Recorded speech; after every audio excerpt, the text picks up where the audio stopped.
Okay guys, so welcome back to the final or semi-final stages of making your kombucha.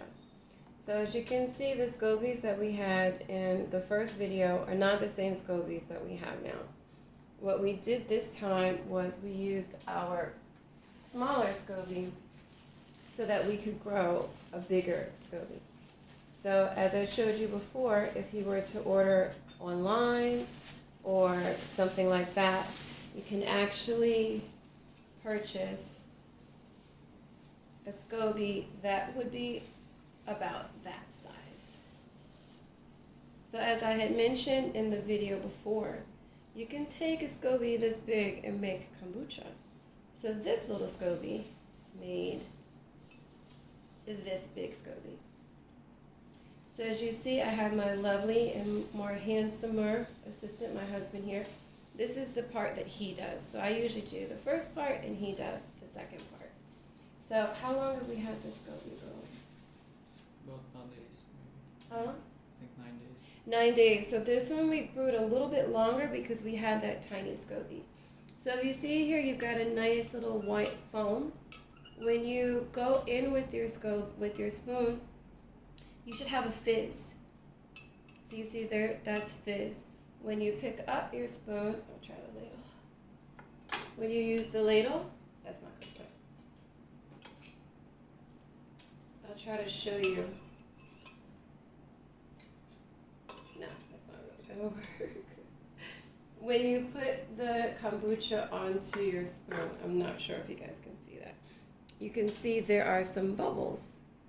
There are some bubbles in your kombucha. So if you taste your kombucha, it should taste fizzy. It should taste fizzy. It should not be sweet, but it should not be vinegary. So there's a sweet spot that you'll find in the middle. So what we'll do when it comes to about day 7, we'll start checking the kombucha. We'll start checking it during the day or at night or at least once a day until we get that beautiful fizz that you see on the top. So now he's going to show you what to do. At this point, you can stop your process. You can take your glass bottle. Honey, can you show the bottle? You can take your swing bottle, ta-da, and then you can pour your kombucha in there, top it, put it in the fridge, and then you have regular flavored kombucha. What we like to do at this point is we like to add a little bit of flavor to ours. What we found that works best for us is ginger and apple. 2 flavors that we love. They work really well with kombucha. But at this point, you can start experimenting. You have your old SCOBY, you also have a new SCOBY. So you can really just start getting creative and creating your own little lab at home. Okay, so I have our scale here because my husband usually eyeballs it. So he's gonna weigh what he puts in. So mind you, this is a 1 liter bottle. So this is how much apple he'll put into his 1 liter.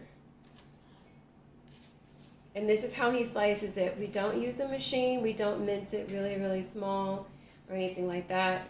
We just make it big enough that it'll fit in the bottle and that will come out of the bottle. So then after this, we will take this kombucha and put it back up into the shelf. We will burp it day and night, and we'll leave it for about a day or 2. So we'll show you that process as well. Okay, so this is how much he puts in. Oh, wait, it's not, it's not on. Okay, so mind you, this is for one bottle. Okay, go for it. We keep the skin on, we keep everything on. Okay, so this is about 58 grams. So you can put in about anywhere between, I guess, 55 and 60 grams of fresh apple. These are just regular apples. They're nothing special, nothing super expensive. For us, these are just basic local apples. They don't have to be fantastic. Okay, yep, it's good. And then he's putting in 29 grams of ginger. So about 55 to 60 grams of apple and about 30 grams of ginger. So this all goes into 1 bottle. So you see he just slices it, nothing fancy schmancy. And then he will put that into 1 bottle. So remember, this is a beautifully clean bottle, as you can see. After we have finished with the kombucha, we will rinse the bottle. We have special bottle brushes.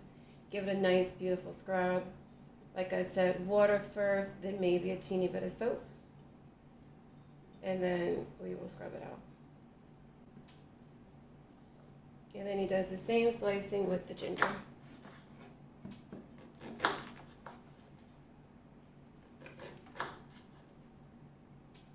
So then also remember, at this point, your SCOBY's job is done. It did wonderful. You're now the new papa or mama of a new SCOBY. So now you have 2 SCOBYs, and these SCOBYs will go back into your container. Their job is done. Or, what you can do at this point, if you're feeling frisky, is start a new batch all over again.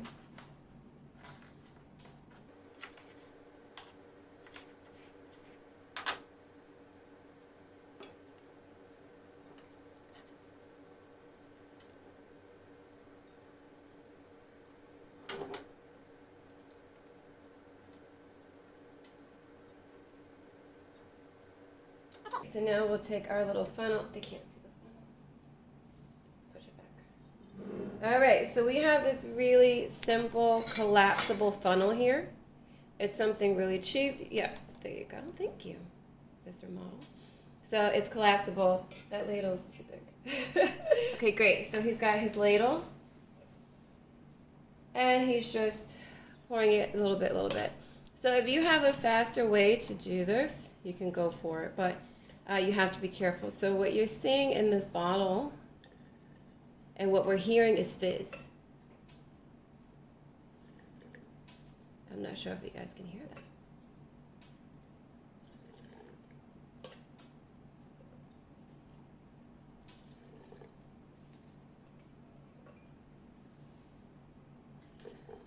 I'll try to zoom in a little closer.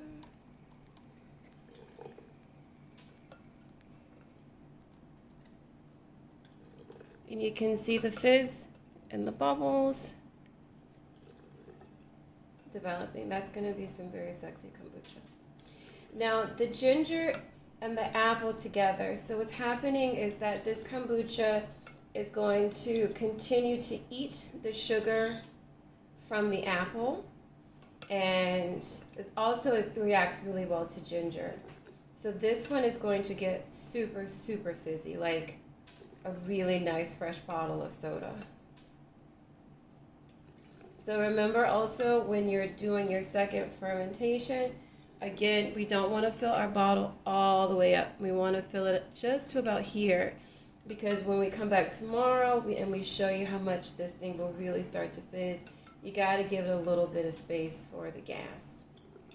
And this is when you really need to start monitoring your kombucha.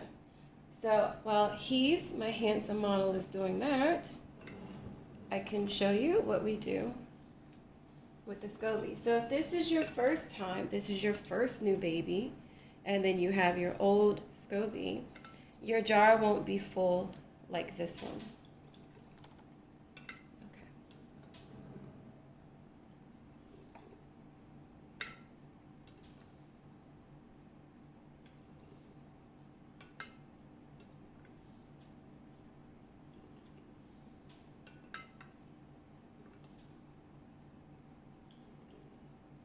Okay, so that's it. So we're not going to measure this because you can just eyeball. You can clearly see that he's got enough space there for this thing to really start to fizz.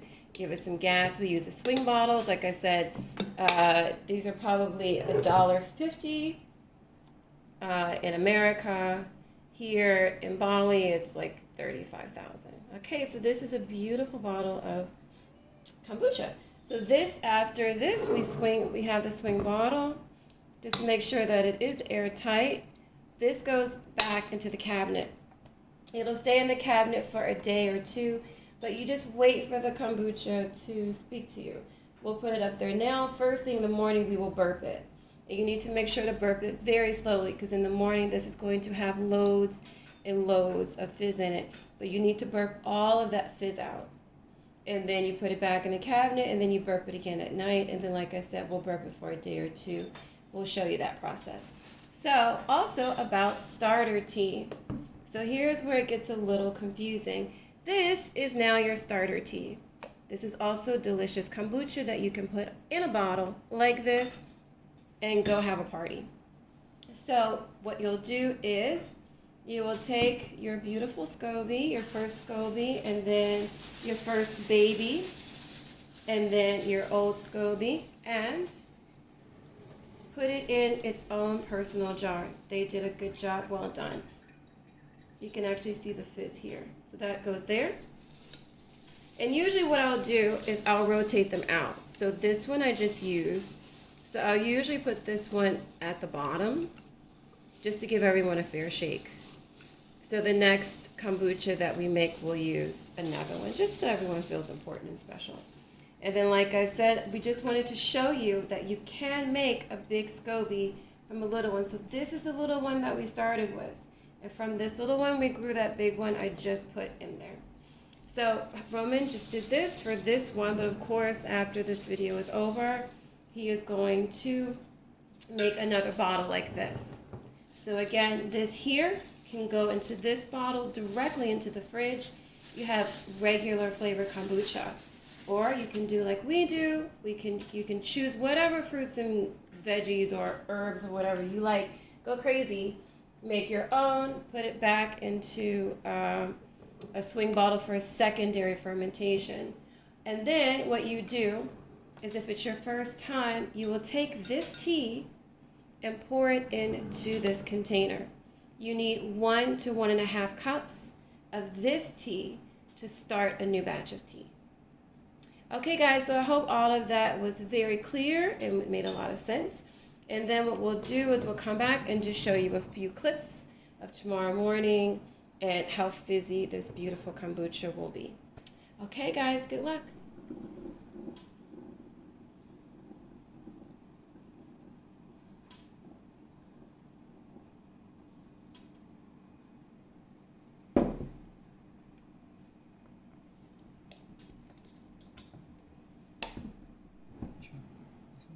Up to you.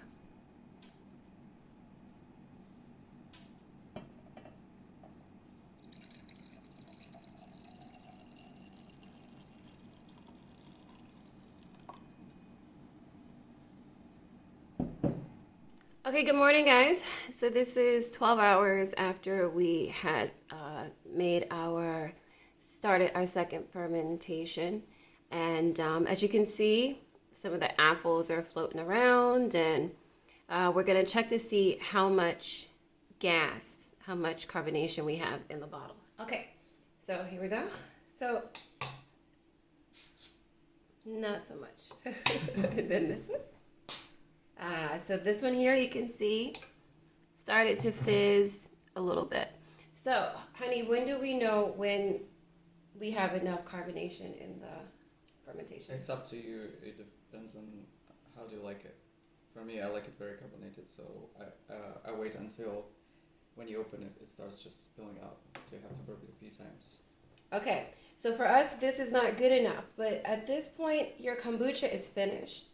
It's up to you how much carbonation that you want. Like I said, we like ours to be really strong, like a strong soda. So we're going to put this back in. We're going to check it tonight. As you can see, this one actually is giving us some nice bubblage. You can see it bubbles. So this can be enough for some people. It's not enough for us. We will keep burping it until when we pop the lid, we'll have fizz coming all the way up to the top. Okay, so we'll just show you a clip tonight, and then until we have decided what's good for us. But as we said, at any point, you're welcome to stop and enjoy your kombucha.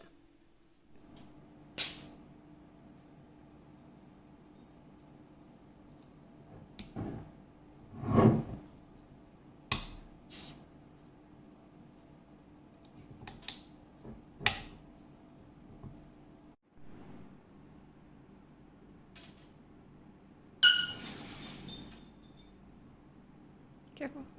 I think it's ready.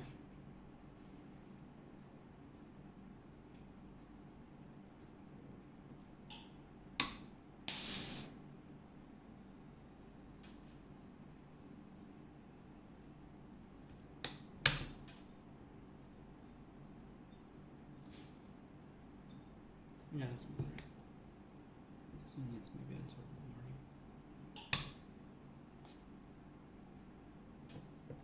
morning.